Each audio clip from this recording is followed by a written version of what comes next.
Ya, kawan, kembali lagi dengan Rados Chan, ya, suatu channel yang memang saya khususkan untuk belajar formula Excel. Nah, kali ini saya akan memberikan preview dulu, yaitu preview dari formula Excel yang saya gunakan di persediaan. Ya. Jadi gambaran kerja, hasil kerja dari formulanya bagaimana, ini akan saya tunjukkan dulu. Nanti baru pada tahap bagian berikutnya kita belajar bagaimana cara pembuatannya. Nah, mungkin supaya durasinya nggak terlalu banyak, ini akan saya bagi dalam beberapa bagian. Ya, coba kita lihat dulu yang pertama ini hasilnya. Ya, jadi kita punya sheet transaksi, yaitu kita untuk mencatat transaksi-transaksi yang ada. Ya. Ini saya beri tanda yang tidak saya blok warna berwarna putih adalah transaksi bulan Mei, dan yang saya blok berwarna ini itu adalah di transaksi bulan Juni. Berarti di sini ada 2 bulan transaksi. Ya, kita coba lihat dulu. Ya, ini tanggal 2 Mei ada mie sedap, kemudian jenisnya adalah dibeli. Ya, dari supplier toko Tabah sebanyak 15. Ya, jadi ada mie sedap. Gudangnya masuk gudang perak, lokasinya, kuantitinya 15. Ya, kita coba lihat di hasilnya.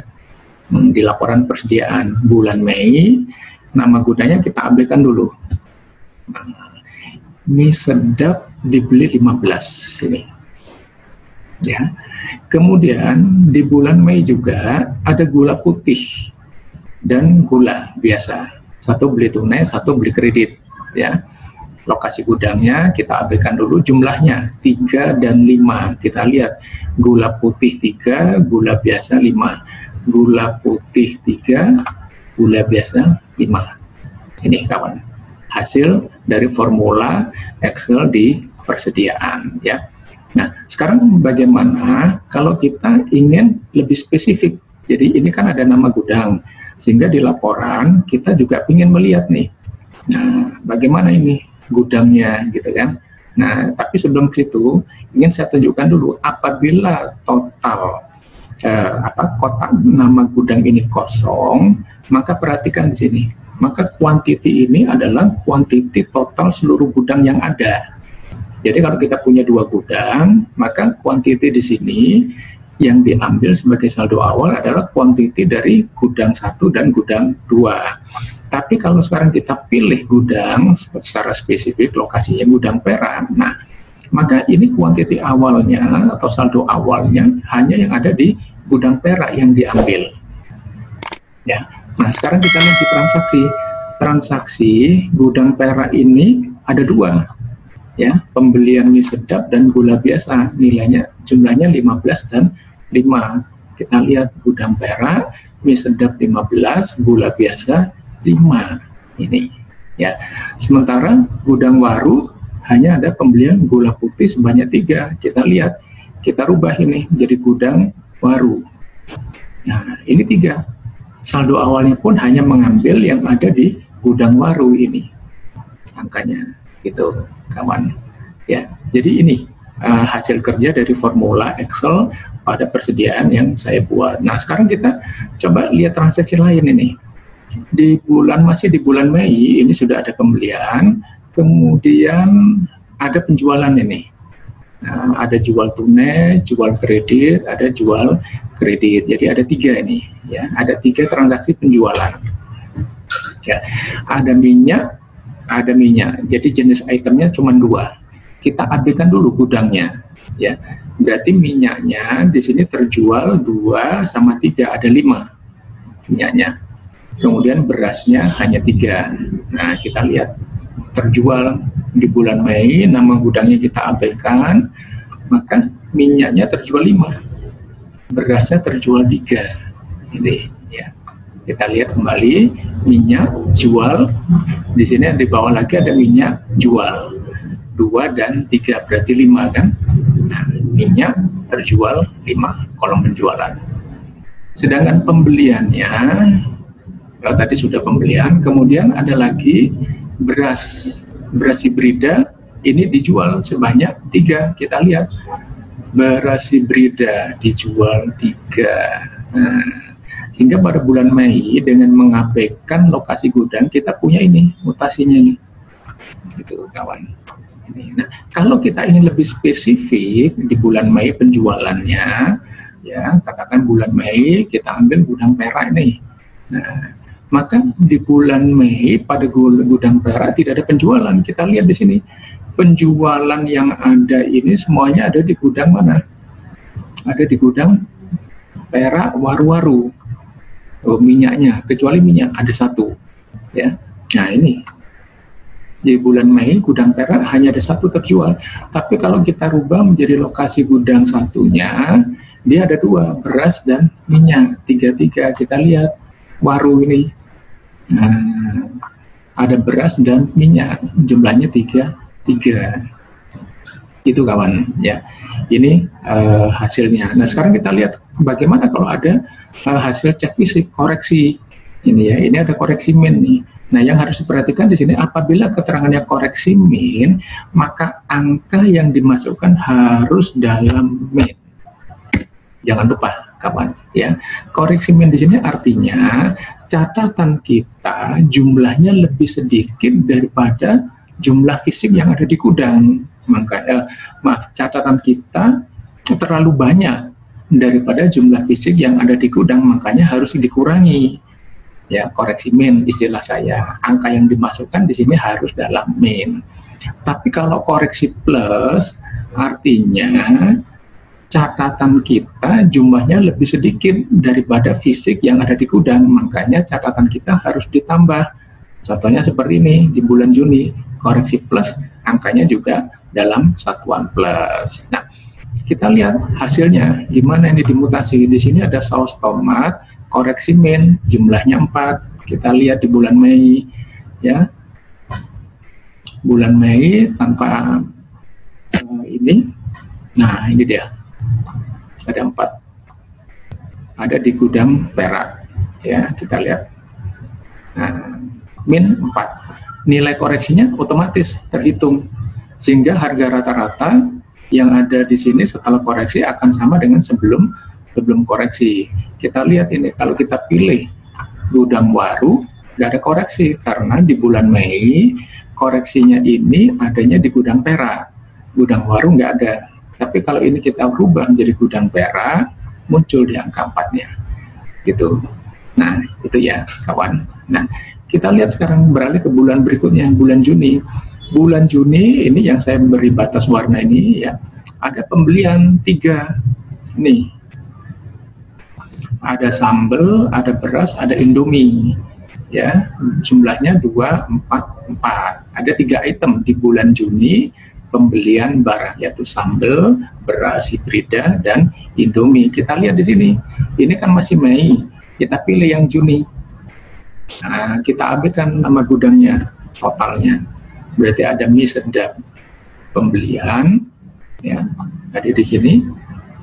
Sambal, oh yang satunya dijual, jadi pembeliannya hanya ada 2. Sambal beli kredit sejumlah 2. Kita lihat sambal, nah ini beli 2. Kemudian yang berikutnya beli adalah indomie, nih jumlahnya 4. Kita lihat di sini indomie dibeli jumlahnya 4, ya.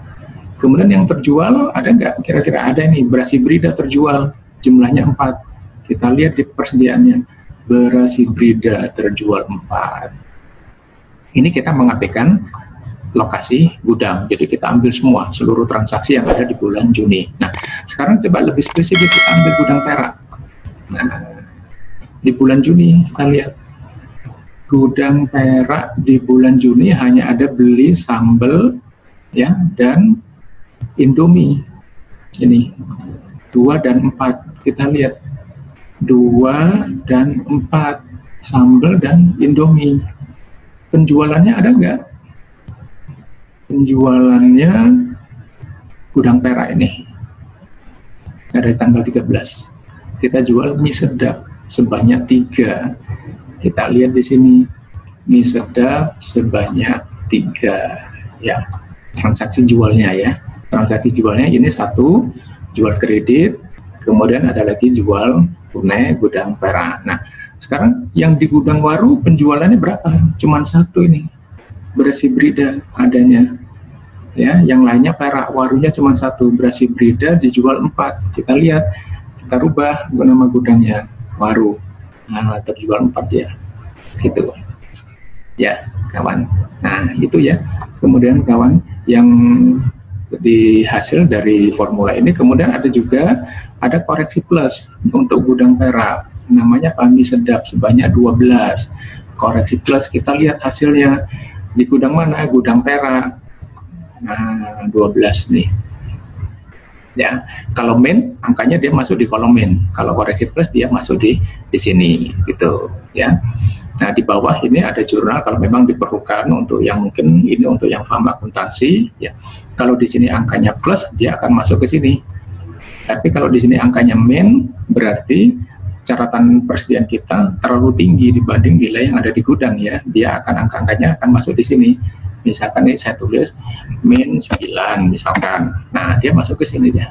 Gitu ya, kawan. Udah otomatis. Nah, kemudian yang bisa dihasilkan juga karena ini ada beli kredit, ada jual kredit, tentunya nanti ada pembayaran hutang dan ada penerimaan pelunasan piutang, ya kan? Kita lihat sekarang pada bulan Mei ini dijual kredit kepada toko tabah. Ya, suppliernya di sini adalah toko tabah semua. Ya, transaksinya adalah beli kredit dan bayar hutang. Kita lihat ini rekapnya dulu di bulan Mei, kita rubah bulan Mei. Nah, ini total pembeliannya 105, pembayarannya 80. Ini rekapnya. Kemudian rinciannya bagaimana untuk yang toko tabah? Kita masuk ke rincian. Kita klik toko tabah. Kita pilih. Kita pilih bulan Mei. Nah, ada 3 transaksi nih. Ini kalau di total berapa? 105, sama dengan rekapnya 105. Pembayarannya 80 di rincian, pembayarannya 80. Ini kalau kita hapus, kita buang dulu blanknya. Nah, 105 dan 80 toko tabah sama dengan di rekap. Ya, kapan? Ini hasilnya yang bisa kita dapatkan dari penggunaan formula di persediaan. Kalau supplier lainnya gimana? Nggak ada mutasi dia, sama dengan rekapnya nih, nggak ada mutasi. Dia juga nggak ada lain-lain gitu ya. Nah, demikian pula untuk yang penjualan. Penjualan ini kita tadi ada jual kredit ke A, ada jual kredit lagi ke A. Kemudian ada terima tagihan dari A. Kita lihat, berarti yang bergerak adalah di bulan Mei, rekapnya kita ambil bulan Mei dulu, yang bergerak A ini. Berarti ada total 420 jual, pembayarannya 220. Kita pengen tahu rinciannya dari mana? Kita masuk aja ke sheet rincian, kita ambil bulan Mei, kita pilih nama customer-nya yang AA. Nah, ini dia transaksinya. Sehingga kalau ini mau kita cetak, kita buang dulu baris kosongnya, ya. Nah, total penjualan kreditnya 420, total pelunasannya 220 AA, sama dengan rekapnya 420 dan 220. Saldo akhirnya berapa di rekap? 850. Rincian berapa saldo akhir? 850, sama ini. Gitu, ya. Nah, ini kawan hasil dari penggunaan formula dalam perhitungan persediaan. Nah, sekali lagi di sini yang saya gunakan perhitungannya adalah menggunakan saldo rata-rata untuk nilai persediaannya, ya. Jadi tidak menggunakan FIFO, ya. LIFO sudah tidak boleh. Saya menggunakan perhitungan secara rata-rata. Jadi di sini kita bisa menggunakan pilihan-pilihan berdasarkan filter yang ada, apakah mau bulan Mei atau mau yang mana fase atau lokasi gudangnya atau yang kosong gitu ya.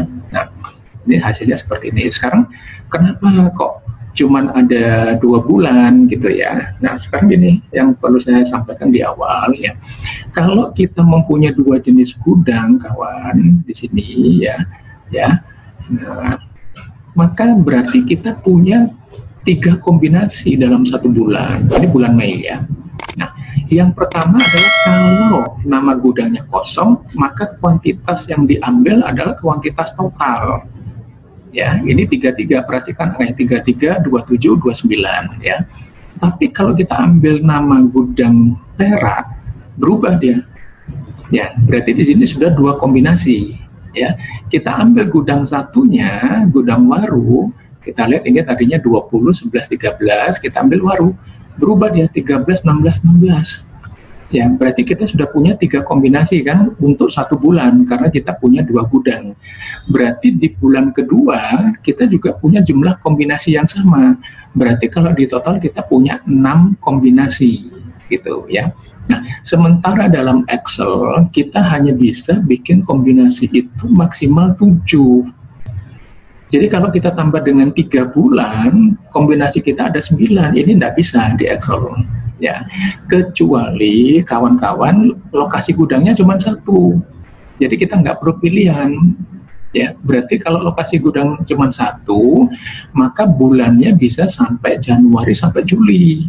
Gitu. Jadi tingkat formula yang bisa kita bikin maksimal adalah 7 kombinasi. Oh, kalau Januari formulanya begini, dalam satu sel ini ya ada 7 kombinasi gitu, ada 7 if, ini F1, ini F2, nanti ada F3, itu maksimal 7 gitu ya. Jadi kalau gudangnya cuma 1, bulannya bisa diperbanyak ya, bisa sampai 7 maksimal atau sampai 6 lah, setengah tahun jadi ya persis gitu. Tapi kalau gudangnya 2, maka 1 bulan bisa seperti ini. Tapi kalau gudangnya 3, berarti kita hanya bisa main dengan 1 bulan. Kalau 2 bulan, berarti nanti kombinasinya yang tidak muat di Excel. Ya. Jadi, kawan, hasil dari penggunaan formula Excel di persediaan, sekarang kita coba ikuti cara pembuatan di tahap yang pertama. Oke?